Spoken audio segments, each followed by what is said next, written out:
ka channel thil tu le ngai thla tu te in sa va in chi bai buk vek chu ole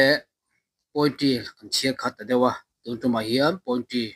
karon chia do na english pointi a ot kan ti alam hoi ania pheng phelep ti karon chia do na he poi mi ni ko thani sang ni som ni pani kuma ko phu ania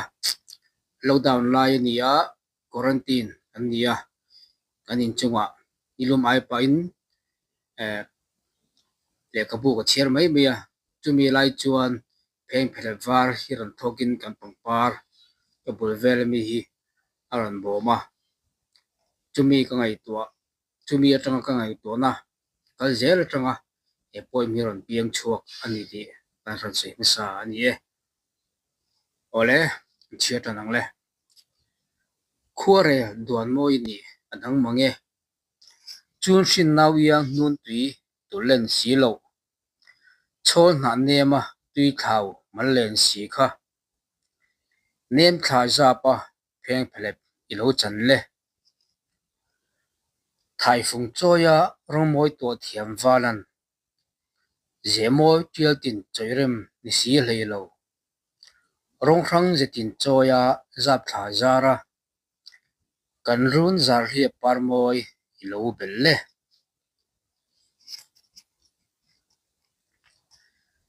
por rang di au yangin kaw nem che leng del delin thomri nei si lovin zo nol walan dirun akai yangin aruk te in par moi ilo lem le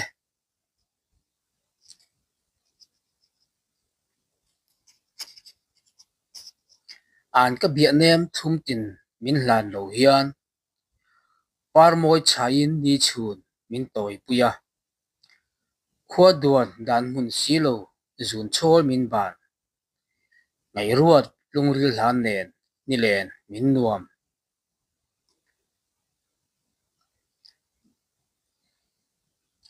lel thang oi nu len buang par choi te le vir thi chem ngin thengial partin vulte hringmi sagruang pom yang duten fopin ra chho tura palai ilo ni e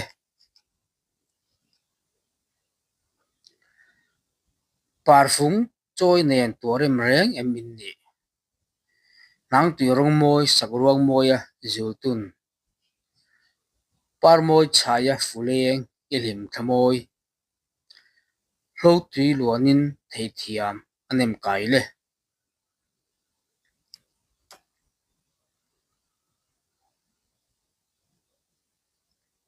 idung thulin changtha zar veila leng del delin dongral min kai puila tuglo ram nuam khamrang kurruam frutin zodai sik tui dam diai idon du nang hring mileng te thom thang omlo na a zolpal tol vung yangin silung hunin len tu palnem nulin mual tin frutin